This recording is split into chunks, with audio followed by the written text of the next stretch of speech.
How can you relate to being a broke millionaire? I crossed over the millionaire threshold like this year, actually. But I think what ends up happening is that what you realize about real estate, it's really not liquid. If you want to pull money out of properties, you have to take home equity lines of credit or you have to sell. So you have all this equity in these properties. And as soon as the equity hits a certain amount, the thought process is, well, I need to exit or I need to trade up. But every time you trade up your equity, it just gets locked in another asset. But your personal liquidity is oftentimes dwindled down, cash poor and asset rich. And I think a lot of real estate investors have that issue. Wait a second. Should we keep trying to buy these duplexes and triplexes and quads ourselves? Or should we find people that were better than us and partner with them and find a skill set of somebody who's looking at 15, 20, 30 unit projects? I'd rather own 30% of a larger deal than 100% of a small deal because I couldn't figure out a way to not continuously run out of my own money. Welcome back to The Broke Billionaires, where we document our daily struggles in building wealth while raising a young family.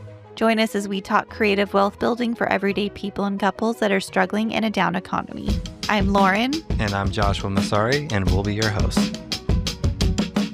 We are so excited today. We have Cory Jacobson from Wealth Juice. How are you, Cory? I'm doing great, guys. Thanks for having me on. I really appreciate it. Good. We're excited to chat with you today. Let's just jump right in it.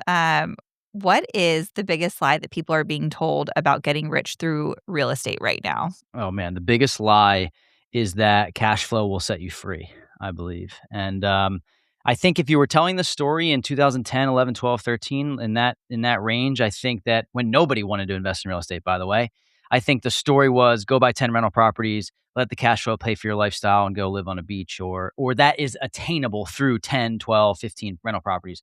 But now when I hear that online, I literally cringe because I know that the biggest exits and the most money that I made through the real estate game has not been based on cash flow whatsoever. It's been the fact that I'm a real estate professional and I can write off my taxes, and I have these liquidity events, we call them, where I take a property, buy it for $135,000 and exit for $350,000, and you turn our $40,000 investment into $160,000 in 4 to 5 years. That's the real money in real estate. So the lie stems from cash flow is the only important metric. I think that's changed a lot from when I kind of first graduated. I graduated in, 2007. And when I got out, I had been exposed to real estate, but I would say like 3 or 4 years later, I bought my first house in California. And then I really Bigger Pockets podcast came out. And the first 100 episodes was kind of like where I got all my real estate knowledge and a lot of strategies that I used. Back then, it was like the 2% rule. You got to find 2% rule and it's going to cash flow. And you like you're saying, get 10 of those and you'll be good. That doesn't exist anymore. So I think that narrative has changed a lot just because the landscape has changed so much in real estate. One, there's a lot more people in it, the interest rate environment, and then just prices going up. It's just not attainable. But yeah, you're right. The equity is where the money is these days. Well, especially for people like you who live in California, maybe one of the most expensive areas to buy real estate. I know people that have owned real estate there for 10, 15 years and they're multi-millionaires because of a few properties, and not because of the cash flow that these properties were spitting off, but because of buying real estate and waiting. And I haven't seen any deals that the 2% rule works out, but I will tell you that there are 1% rule deals that are out there. You just need to know who to talk to, how to find them, how to build your team, and how to build your network to the point where you can acquire these deals. And cash flow is important. It allows you to play defense and hold on to these properties long enough for you to have actual exits. If you're thinking about the short term, like 1 to 3 years, I think it's pretty tough to win in real estate. But 5 to 7 plus, it's almost hard to lose at that point. And that's because of the devaluing of the dollar and inflation and all those things that real estate carries, as benefits as a hedge against. So I think cash flow is extremely important. It's just, I think people need to flip it on their head as to why it's important. Yeah, that makes a lot of sense. And here in California, cash flow is not a thing. It's not, you get like 3% or 4%, but we've switched to we started doing midterm rentals, so we are able to cash flow, and we've been very successful at that. So we've kind of figured out a way to cash flow these properties and figure out a way to hold them for that longer term and get that appreciation as the dollar goes down. We saw that a lot in the last 5 years. So we've got 3 properties and we've gained massive amounts of equity by holding these properties the last few years. So definitely took advantage of that. I love the midterm strategy too. Me and my partners have a 10 unit that we invest in Vermont and New Hampshire, and we have a 10 unit near Dartmouth Health. So 6 of the 10 units are being rented to traveling nurses at the healthcare institution. So that is a strong strategy. It's a little bit of a different model because you have a little bit more turnover. You can get higher rents for it, but the management has to be a little bit more on point, and oftentimes you have to furnish these properties too. But I think that is midterm or co-living or either one of those, I think is a great play in 2026 for That's sure. so funny. The travel nursing is kind of why we started our midterm rentals. And didn't we figure out we haven't had actually one single travel nurse? And we've had maybe one or two, but Yeah. we've got just a myriad of people. Like we never even expect like it's just there's so many people looking for these midterm rentals that we had no idea there was a market for. So we kind of fell into that and got lucky with that. I think But traveling nurses like lead the way in like who you'd potentially be renting to, but Yeah. it's really like traveling professionals, right? And there's a lot of Right. professionals that are on site as consultants for a period of time, or they're in a place for a year doing a construction project or something of that nature. And I think because of what has happened since COVID and the ability to travel for work in terms of like, or people just switching jobs at a high frequency, that people want to experience new cities. I think that's played a role into it too. But yeah, you're right. It's not just traveling nurses, it's just traveling professionals.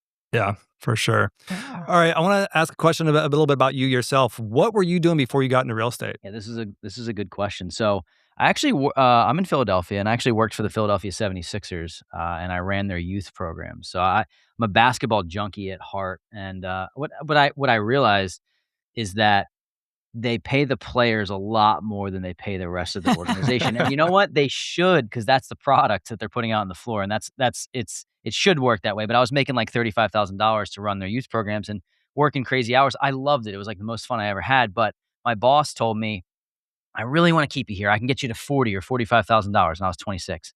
I'm like, dude, I don't know if that's really going to work. Like eventually I need to make money. He's like, all right, this is what you should do. You should buy a 5-bedroom house and you should rent 4 of the bedrooms out to people that work here, all these young people. That would be great. That'll allow you I can't pay you more, but that'll allow you to save money so that you can stay here longer. And I was like, I kind of took his advice. I bought a 3-bed, 2-bath. I lived in one of the bedrooms, rented out the other 2 bedrooms. I went from paying $1,000 a month in rent to living for free. And that is when the switch flipped for me. And I was like, wait a second. Okay, I can duplicate this. And this is before I'm engaged now. I don't have any kids yet, but this is before all of that came into play. So it allowed me to save up, my income. I got a sales role. I bought a duplex here. I bought a triplex here, and I just one at a time. My goal was 1 a year for 10 years. And then the sales aspect of the job change allowed me to make more money and then just save up and deploy until we got to about 8 units, 10 units. And then we ran out of our own money. And that's how like the podcast and the social media and all of that took off, and we were able to grow from there. Nice. So that actually brings up a question. The name of our podcast is The Broke Millionaire. So you're sitting on 10 properties and ran out of money. How can you relate to being a broke millionaire? Because a lot of people have a hard time understanding that concept. Yeah, I crossed over the millionaire threshold like this year actually. So it's a new thing for me. But I think what ends up happening is that what you realize about real estate, there's so many beautiful things about this real estate game, but it's really not liquid. So if you want to pull money out of properties, you have to take home equity lines of credit, which is great, they work, or you have to sell. So you have all this equity in these properties, and as soon as the equity hits a certain amount, the thought process is, well, I need to exit or I need to trade up. But every time you trade up your equity, it just gets locked in another asset. That can be good. But the problem is that, yeah, your personal liquidity is oftentimes dwindled down. So you have all this, it's cash poor and asset rich. And I think a lot of real estate investors have that issue, which is why Ryan and I were like, wait a second. Should we keep trying to buy these duplexes and triplexes and quads ourselves, or should we find people that were better than us and partner with them and find a skill set of somebody who's looking at 15, 20, 30 unit projects, and our skill set is marketing and sales and investor relations and underwriting and management of our property manager, and then he manages the construction. So we were able to grow that way by saying I'd rather own 30% of a larger deal than 100% of a small deal, because I couldn't figure out a way to not continuously run out of my own money. So that I don't know if that totally answered your question, but that's why we pivoted. That's absolutely. I mean, we have, especially here in California, we have so much equity locked up, and you can only do so many HELOCs and third positions and cross collateralization, and we just end up with a lot of equity stuck in these properties. People have a hard time like grasping that if they don't really understand that, like multimillionaires, but you're broke. So because we've got the projects here that we do are pretty big, and we'll buy a property that's $1.2 million, and we got to put $300,000-$400,000 into it to get it to to the next level. So it definitely takes a lot of capital, but it's just, yeah, it's the game we play. So. It It definitely is the game we play, and I think that but the whole thing is that even with your equity tied up in these properties, it's still going to work for you. Like, it's still working, and like there are opportunities as the market shifts to trade into new markets, to trade into new assets, and you're playing this real life monopoly until you have I haven't hit this stage yet where I'm, like, liquidating any. I'm still in the building phase, but I have been able to sell a couple properties, and I've been able to, take home equity lines and do refinances where I get large chunks of tax-free wealth, and then you do realize it along the way, but I think it's hard as an investor to, like, be like, "Oh, I have all this money in the ground, like, when can I actually realize that cash and use it?" And to me, that day hasn't come yet either, so I'm in the same boat. Yeah, but it's coming. We do out of state investing as well. We invest in South Carolina and some in Texas, and we kind of went through our 5 to 7 year cycle in South Carolina, and we've sold off most of those properties. We still have a few, but we've kind of recycled that, and then we kind of started moving into Texas as the landscape changed in South Carolina with just taxes and everything. And so now we got like an apartment building, and so we're kind of building up that. But we've also got these California properties that we're now considering exiting some of those because there's just so much equity that's locked up. And it's like, let's take that win, move that in, buy a couple more properties and start the process over. So I can definitely relate there. Yeah, absolutely. Was there one specific deal that kind of changed everything for either you personally or you and Ryan together? Yeah, I think there's two that come to mind, and we've had our bumps in the road and major mistakes, but I'll give you an example of one deal that did really like shift. I actually just sold it, but it allowed me to think about the velocity of money in a totally different way. I bought this property for $135,000 as an estate sale in 2021. And we did what's called a home style loan. So you wrap the renovations of your loan into the mortgage. So we bought it for 135. We put $60,000 of renovations into it. So we were all in for 195. Day one, it appraised for 250, and we were like, "Great, we're cash flowing." The mortgage was $1,600 a month, and we rented it out like within a couple weeks for like 2,800. So we were cash flowing probably around $600 or $700 a month. And but what I realized is, like, after this run up of appreciation in COVID, I kind of looked at this market and thought, am I going to get this level of appreciation over the next 5 years like I did the last 5 years? And the answer was no, I don't believe so. Ideally, we would have 1031, but we like did an appraisal. We got the value of this property. We found out it was about $350,000. So, and that was from 2021 to the end of 2025. So 4.5 years, we turned a property from 135 to 350. We put $40,000 into it, and we were able to exit with 160 grand. And I thought, man, if 4xing my money in 4.5 years, like you're not going to put 40 grand into the stock market and 4x it in 4.5 years. That's without additional contributions. What other asset can you do that with? I think the key is patience, but then also knowing, like, I thought I was going to hold on to these properties forever. Like, I thought I'm going to have them, they're going to be paid off. But I realized that 160 grand was more useful to me in another investment. So I think that deal, and that was just a single family home, but I think that deal that we recently sold was like, okay, now I really understand where do we want to get these properties to? Like, what's the actual exit strategy? Not just $700 a month in cash flow, because think about how many years of cash flow it would have taken for me to 4.5x my return like that. So that deal was huge. And then we started to buy larger deals and say, okay, if we can do it on a single family scale, why can't we buy a $2 million asset and then try to exit it, even if it was double, $4 million in 4 to 5 years? That's now kind of our business model. So that deal was huge for us, and it kind of paved the way.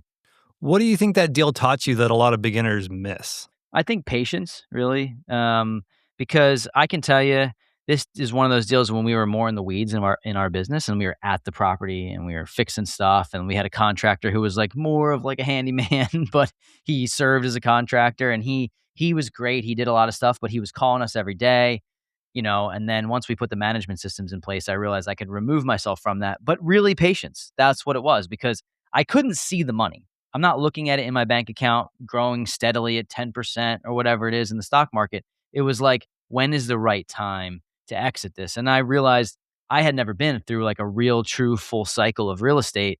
And I think, going back to just like staying the course and realizing that time will allow you to win.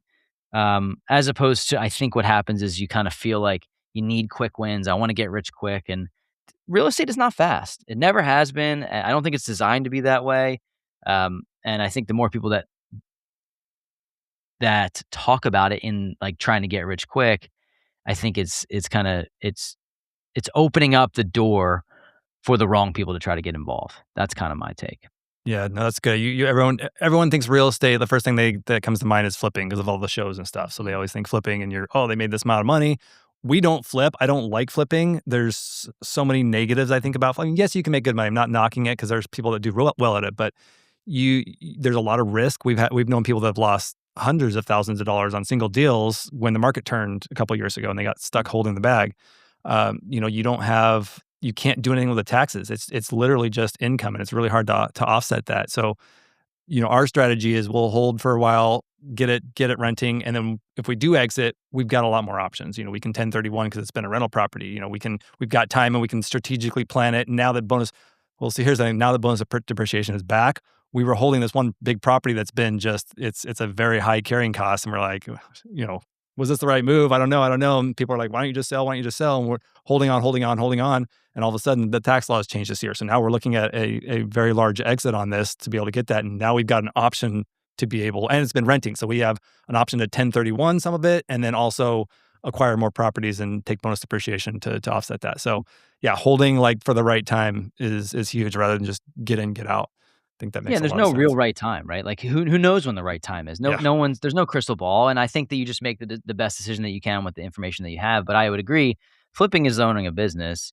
Buying rentals is like you're an investor. It's different. Now you can do both. And I know a lot of people that because you're around the real estate game, you can certainly do both.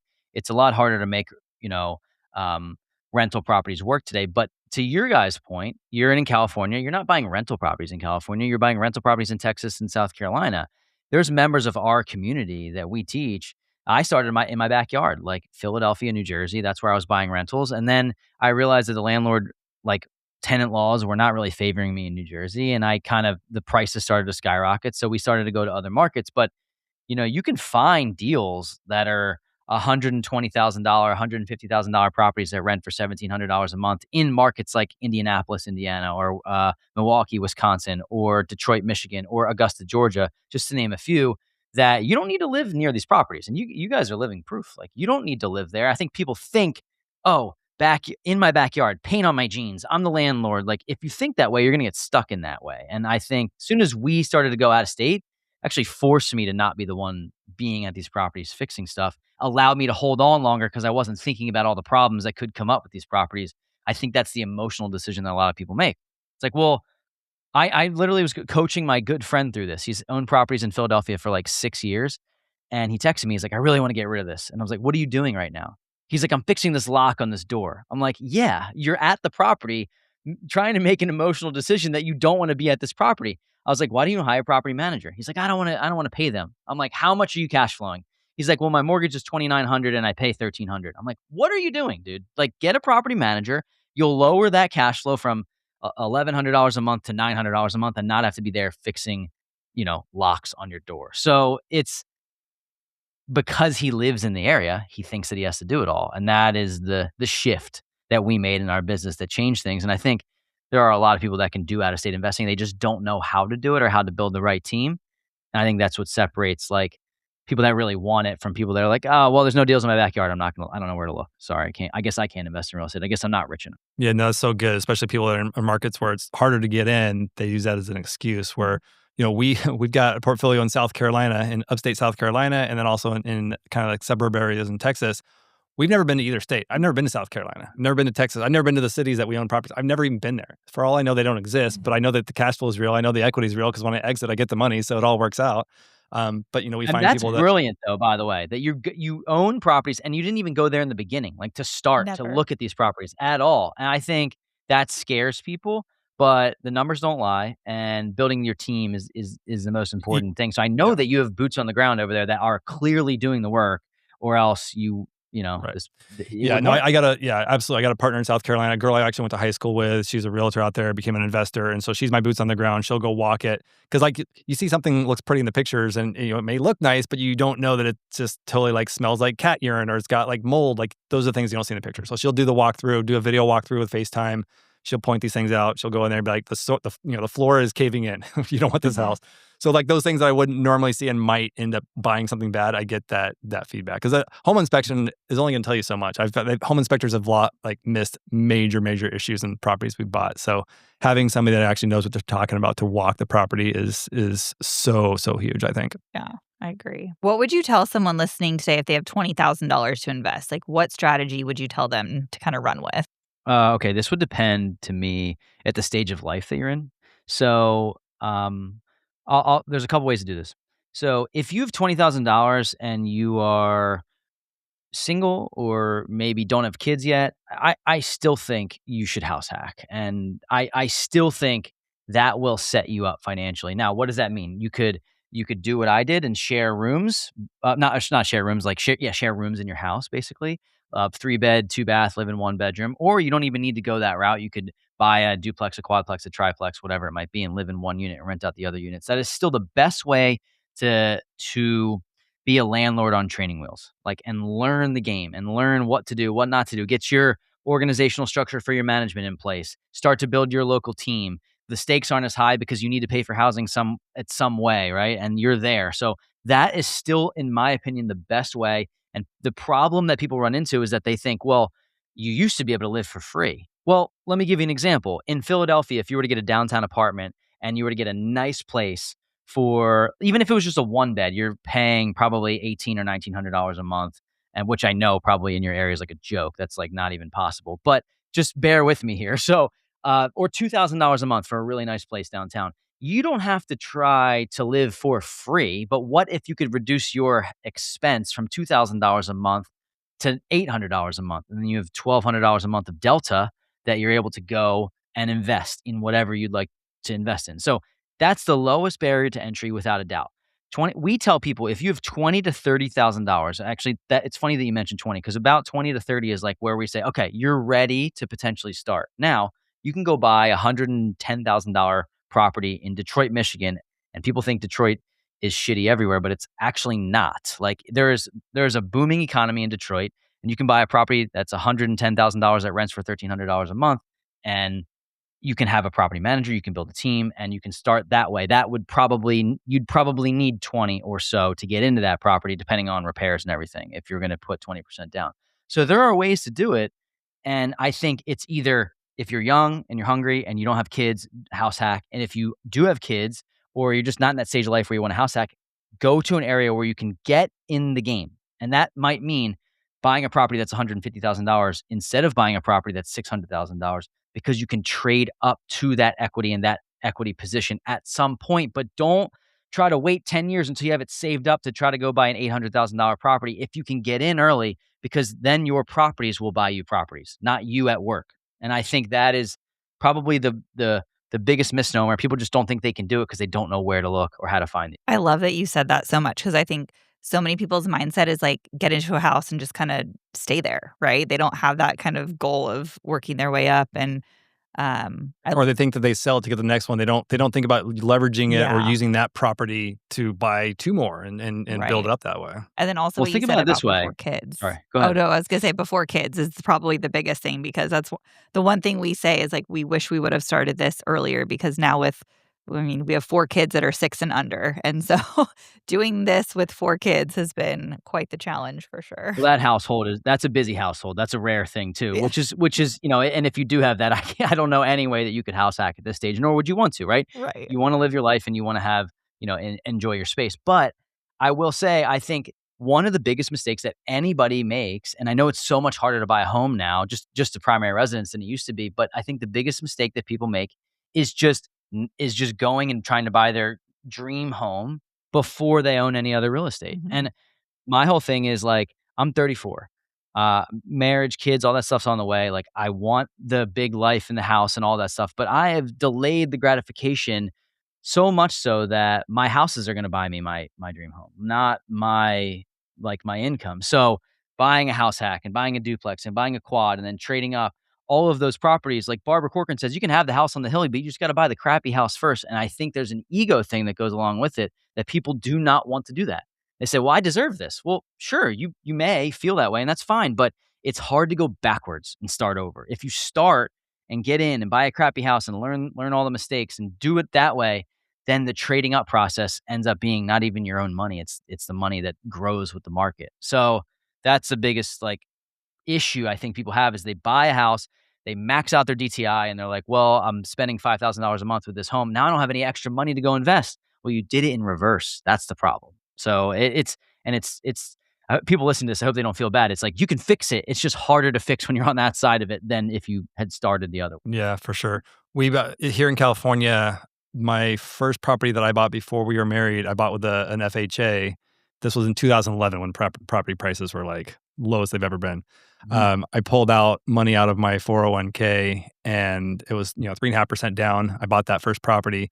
That property bought our next property, and then that property bought our next one and funded all the renovations along the way as well. So that's $15,000 initial investment has turned into a $5.5 million portfolio. Yeah, and it's so interesting that you say that, and I didn't even know that this was the case for you, but it's very similar to me. I put $25,000 total down, and I saved up for the next few properties. But if I traced that 25 grand, that initial 25 grand, I mean, it was the catalyst that allowed me to become a paper millionaire, right? And I don't have $1 million in my bank account, but that's what we were talking about. Same here. But it's it's the catalyst, and who would want it in their bank account? It's not doing anything there. But I totally agree, and it's all about. I think if anybody can do this for 5 to 10 years, like if you can really just, it seems long, it is long, but like my properties that I bought in 2018 when I started are the biggest returns that I'm getting now. So it's all time that's just taken to get to this stage. And the properties that I'm buying in 2024, 25, and 26, they're not even bearing fruit yet. So it's all a long process. Yeah, I always say nobody regrets a house they bought 10 years ago. There's cycles, they go up and down, but a 10-year will give you in and out of a cycle, and you're good at that point. Very few people are going to be upside down or regret that purchase if they've held on for that long. Without a doubt. It's funny you brought up house hacking because that's how I started. I bought my first house at 18, house hacked, then bought my next one at 21, house hacked, and then took a few years off when I got to California because there were a lot bigger houses. I would still be house hacking today if my wife would let me, but... Well, okay, so we were when we got engaged. Literally the day we got engaged, he moved in and we had roommates in it was a 3-bedroom house. We didn't own that house. We didn't own it. No, that's true. But that was the first house that we did buy together did have an ADU in the back, which of course we rented out. So immediately we were house hacking up until just a couple years ago. Yeah, that's the thing that once you start that, it's almost hard to be like, well, now I don't have a house that pays me. So it's it gets a little bit well, I guess eventually, you guys have 4 kids, right? I mean, you're in a totally different stage now. But, I was talking to somebody the other day who I'm kind of mentoring, and he's like, yeah, right out of college, I bought a house and it was great. And I was living for free. And then I sold that house to get to my house that I now have with my wife. And he texted me and he's like, man, I really wish I still had that house. So it's kind of hard to let those things go. But if you can hold on to them, even that's why I like portfolio optimization too. It's you don't need to grow just to grow. You don't need 60, 70 units. If you buy and hold 10, 12, 15 units over a 10, 12, 15 year time frame, if you can hold on to those, some of those properties can start to really cash flow. That the cash flow really kicks in at that 5 to 7 year mark. That's when it really starts to get fun. And it's well, I can actually realize some of this cash flow. It's not all getting reinvested just in the property to hold it. So yeah, for sure. Yeah. What's your quick filter for knowing if a deal that you're looking at is worth pursuing? That's a great question. I analyze so many deals in so many different markets. So I think it would be difficult to pinpoint that. But if I'm an out-of-state investor, I still think the 1% rule is something that does work.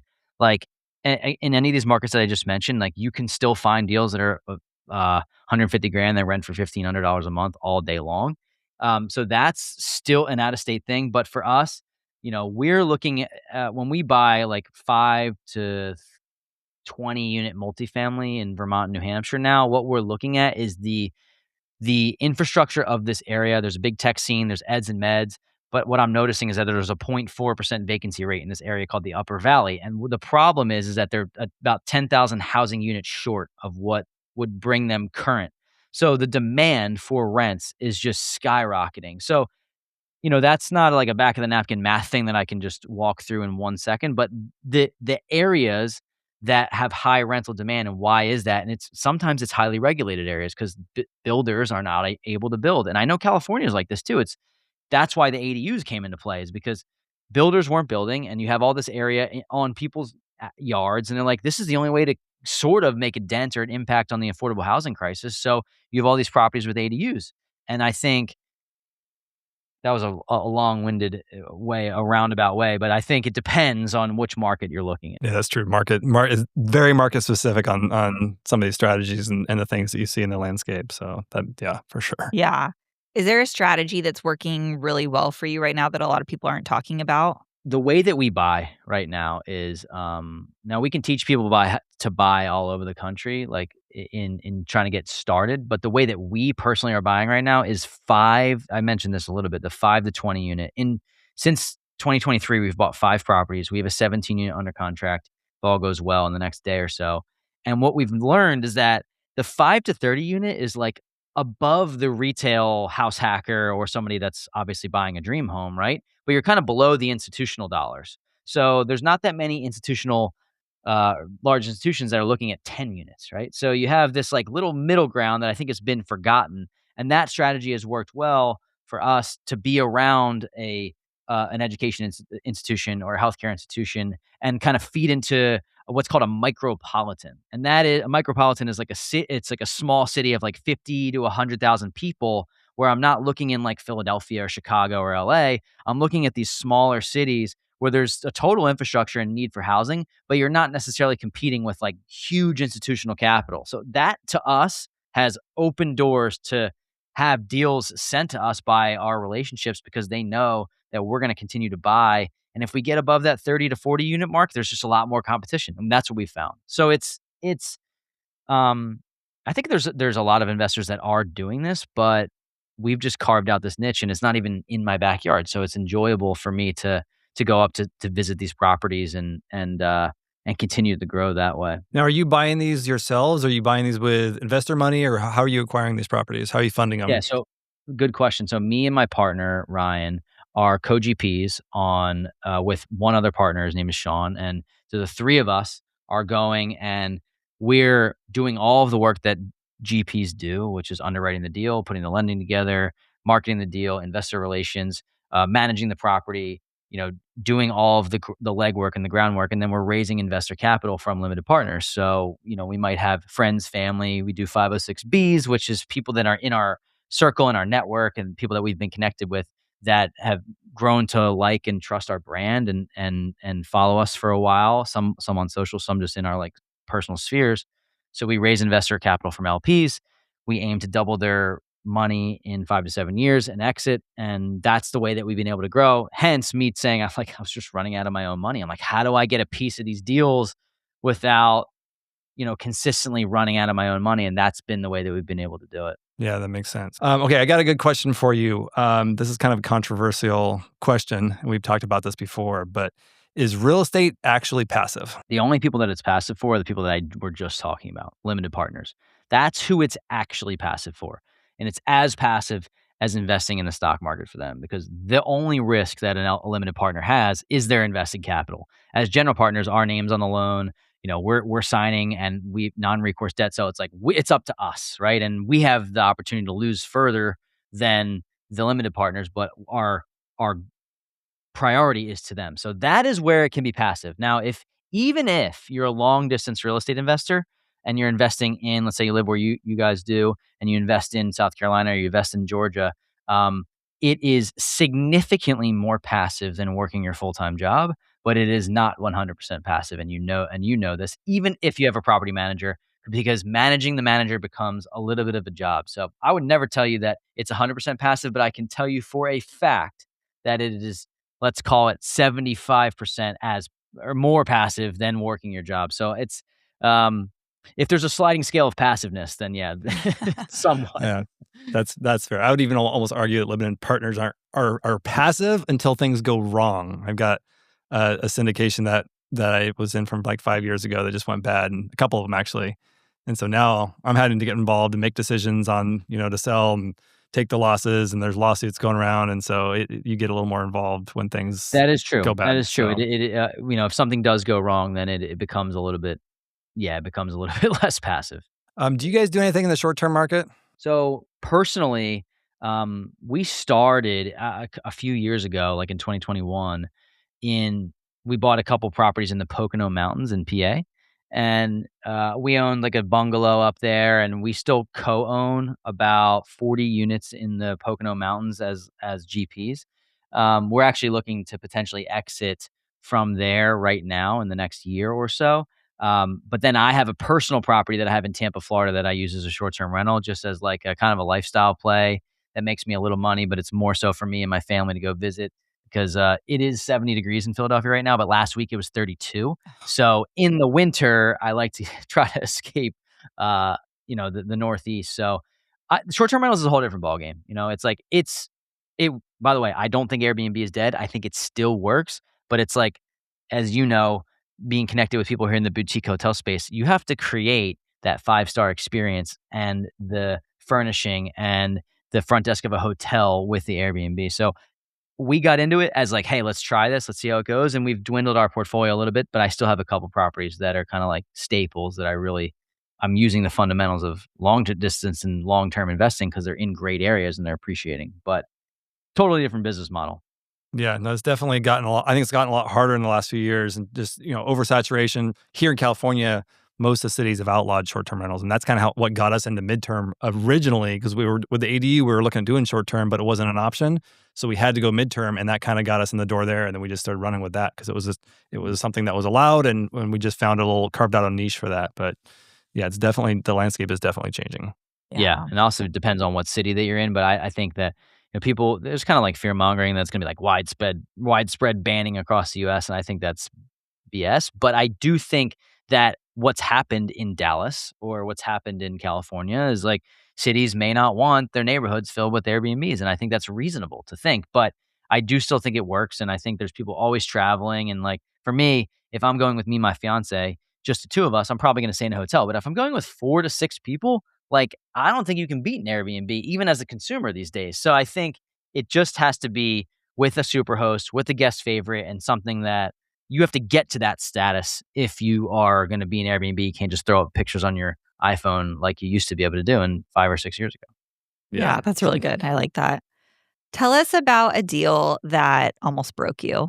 Oh man, this is good stuff here. So my third property that I bought was in New Jersey, and it was a duplex, and it was a $175,000 purchase. And keep in mind, this was 2020, so we got it at like 3% interest rate as an investment loan, which is awesome. It rented for $3,000 a month, $1,500 a side. So our mortgage payment was $1,000. It rented for $3,000. I'm like, we hit a home run. This is amazing. This is awesome. And this is before I had management systems in place. And I get a call one night. I was at 11 p.m. and I have a property manager. So if they're calling us, something's wrong, right? And I didn't answer because I was sleeping. I woke up to a voicemail that the property was on fire. And everyone got out. Everyone was safe. But we had a total loss from this property. And so I went down there with me and Ryan went down there. And we just like kind of had a moment where like, did we make a large mistake getting into real estate? Like what's the worst possible thing that can happen if you get into real estate? And it did happen. But then I go back to the roots of like, why did we get in this game? Do we have good insurance? The answer was yes. Do we have a good team around us? The answer was yes. Did we have someone to go to walk us through that scenario? And we ended up doing okay and actually having a capital gain to pay because the insurance paid out and we sold the property. We didn't feel like we could have the skill set to like rehab a fire damaged property. So we sold it. We got insurance money. It was actually the neighbor's house that caught on fire. So it wasn't even our property. There was no liability. And that, when I say it almost broke us, in the middle of it, of like figuring out what to do and who to call and dealing with insurance and like, you know how long this process takes. It was months and months of just going back and forth. And we ended up being okay and coming out on top. And we didn't stop buying real estate. But I could see why that would crush somebody and be like, I'm done. Like, I'm totally done. So that one was, I shouldn't say it was close to breaking us because I never intended on stopping at all, but it was one of those wow moments. Like, this is what can happen in this game. This is, you're dealing with people and somebody put a space heater in a garage and just, you don't have any control over that. It wasn't even our property. So yeah, I mean, it's not for the faint of heart. I will say that, but we made it through. We had a similar experience in a South Carolina property. It was dead of winter. It was like December, and I think they got evicted, and they didn't pay their water bill. And so when they got evicted, they didn't go pay their water bill, meaning if it didn't get paid, the city didn't turn it off because they didn't close out the account. So the water was left on, and there was a cold front that came through. Nobody knew. Property management didn't check it like they should have. I didn't know. Nobody knew. I was getting ready to sell the house because it was like at that like it was like 6, 7 years. And my partner that was the realtor on it goes over there, and I'm at a football game. I'm at a 49er playoff game, and she's calling me. I'm like, this doesn't look good. I'm like, I answer the phone. I'm like, I can't really hear talk right now, but what's up? And she's like, your house is flooding. So what happened was they left the water on and it froze, pipe burst. And for weeks, it was just pumping water into this house, into the kitchen, flowing out the front door. And Oh nobody my said God. anything. I think the neighbors knew, but they just didn't say anything for whatever reason. And so it ended up being, a loss. I ended up selling it as like, got it all demoed and did all the water mitigation, sold it as is because it made more sense to take the insurance payout and then sell it as is versus putting the money into it and then putting it on the market. And so I actually end up getting probably close to what I would have gotten if I had fixed it up and sold it on the MLS originally. So So very similar to us. Yeah, yeah. like we sold it as is too. And this guy, I didn't know there was a market for fire down. Like, I did before I knew any of that. And the guy who bought it is a developer. He's like, oh, this is easy. I do this all the time. I'm like, great, get this off our hands. But it's very similar to that in the sense.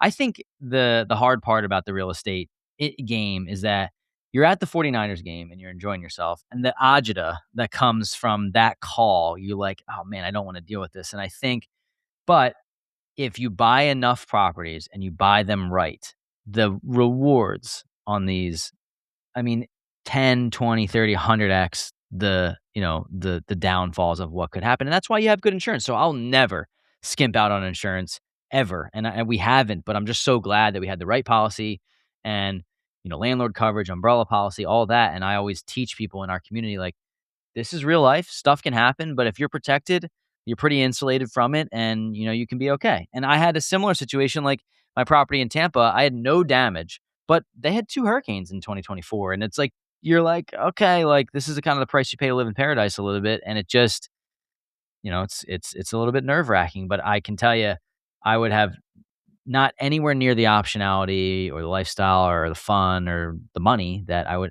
if I had not taken this and just plowed through when problems came up. And I'm sure your story is similar. Like, what do? You're not going to quit just because you have a problem with the property. And you ended up doing okay on that one, it sounds like. So even when the worst happens, you just think, well, what's my actual worst case scenario? And they both happen to us, but we made it. So it's it's just not for the faint of heart. And if you can control your emotions and regulate that, I think you can always. Yeah, we always talk about not fretting over things or not stressing over things that you can't control. So, Yeah, there's nothing that you things could have happen. done in that scenario that would have prevented those pipes from leaking. I mean, maybe if you really dive down all the way deep into like having your property manager go there, but it's out of your control. So Yeah. why stress? Okay, so what mistake have you made that cost you the most money? Was it this deal or something else? Well, I mean, I think in the long run, that deal didn't cost us money. But the second deal that I bought after my house hack was a duplex, and I inherited tenants, and I did everything wrong. I didn't know that you needed to fix properties up. Like, I bought it, and I inherited them, and I bought it for $125,000. It rented for $2,000, like 800 for the 1 bed and 1,200 for the 2 bed, and I was cash flowing a little bit, but I didn't realize that there were all these problems with the property. So like I literally got a text on a flip phone before I had any systems or any processes. Like, it's flooding inside my house and it was raining like through the windows. And I'm like, oh my God, I made the biggest mistake. I can't believe it. Turns out I went there, I had a conversation with the mentor, and it was $1,200 and we fixed it. Right. So I think that, you know, some of those things are scary in the beginning if you don't have somebody to go to help you. But I don't know, was that your question about the mistakes? Yeah, I was asking which one cost you the most money? Yeah, I mean, um, that cost us money. A couple times contractors before we put in systems of like just running out on us, like when we paid them a deposit up front, but nothing has been like catastrophic in this game. I think people think they're going to get in the real estate game and they're going to lose $50,000. And like, if you're flipping, maybe for sure you could do that. But if you have somebody that you can go to and bounce ideas off of and get a blueprint and a roadmap, it's kind of it's hard to lose that type of money if you have somebody that's looking over your shoulder that had done it before. But I mean, the day before or the month before I had the fire, I spent $8,000 on new floors for that property, and then Oof. that went to nowhere. So I mean that those are mistakes, I guess, but you just kind of can't control them. So you let it roll. It's not really a mistake though, because you didn't know, so you can't really call that a mistake. And it's just things that happen. Yeah. Yeah, Absolutely. exactly. Fortunate enough that I didn't make any like large mistakes. I think if people do that in the beginning, where you lose some money in the beginning and you're like, oh, I'm never going to do another deal. I'll just do one deal. And I think that's what prevents people from being able to scale, really. That actually went right into my next question, which was going to be, what mistake do you see new investors making? Not taking action and not actually pulling the trigger. And I've talked to people that have been thinking about real estate for 5 years. Imagine the brain capacity and the power that it takes for you to think about something for 5 years. And it's actually harder to think about it for 5 years than to actually do it, because if it's on your mind and you really want to do something, like, get around people who are doing it. That is the biggest thing. The reason why we were able to grow with our social media and with our brand and our real estate portfolio is because when my goal was one a year for 10 years, I got into rooms with people who were like, I'm buying one a month. Why are you thinking so small? And I was like, well, I didn't think I could buy anymore. Well, this is how you do it, right? So I think not getting your first or not getting your second deal is the biggest mistake that people make. And they wait, I'm going to wait till this happens. I'll wait till I'm married. I'll wait till I have kids. I'll wait till I have more money. It's like all of those things are just blocking you from the ultimate goal, which is starting and building, and then you're able to realize the power of this game. So I think the biggest mistake is just sitting in analysis paralysis, really. We say that all the time, especially kind of in this phase of life. We see a lot of people, once they have kids, they feel like they can't do anything until their kids are like grown, right? And they've wasted all this time when, yeah, it's not easy to do it, but we're living proof that you can do it. I was just going to say living proof. Would you say 4 under 6? 4, 6 and under, yep. 4, 6 and under. Like, that is, if anybody can build a real estate portfolio and and run a podcast and do the co-living model and become broke millionaires, like, I'm sure you're as busy as they come. So you are living proof. I think it's great. Yeah, I don't know. That's the best strategy. I mean, we take it to the next level because we do these renovations. We do a lot of live-in renovations. So we'll buy a house, strip it down, try to get as much done in the first 30 days before we move in, and then we're living through it the next year and a half until we get the next one. But now your kids are watching you like do renovations and do all that. I'm sure they're learning so much about what it takes, even if they're young. I'm sure they start to understand that. The kids love it. They're like, when are we going to tear another house down? When are the cranes going to come? They can't wait to do the next project. They're ready. They've got their tools. They're working on the weekends with Josh when he's doing things. And yeah, they're antsy for another project for sure. For sure. Very cool. All right. Hey, Cory, I really appreciate you coming on today. So if people want to get a hold of you, what's the best way for them to reach out? The best way to find us is Instagram, actually, at Wealth Juice Official. That's me and Ryan. We post every day on social media. We have for 6 years. We have a podcast called the Wealth Juice Podcast. We do 2 podcast episodes a week, and we're basically helping you learn how to live life on your own terms. And that's what Ryan and I were fortunate enough to be able to create. And if you want to learn how to buy real estate, how to get started, how to buy your first or second deal in 3 to 6 months, you can reach out to us, and we have our inner circle, and we teach people how to do this. And it's me and Ryan in the trenches with you. This is not like some sort of like Facebook group. It's true hands-on mentorship, and we've had success story after success story. So the best way to get in touch with us is probably Instagram. And then if you like the long form content, YouTube, look up the Wealth Juice and our podcast as well. Perfect. We'll get that in the show notes as well. Anything else? Oh, okay. I really appreciate having on today. Like that was really good. I think that was a lot of good info for people. So this will be a good show. Yeah. Thank you for having us. I really, really appreciate your time. This was fun. Cool. All right, guys, we'll get out there and make it happen. Thanks for listening. This has been a production of Rebuilding the Dream Studios.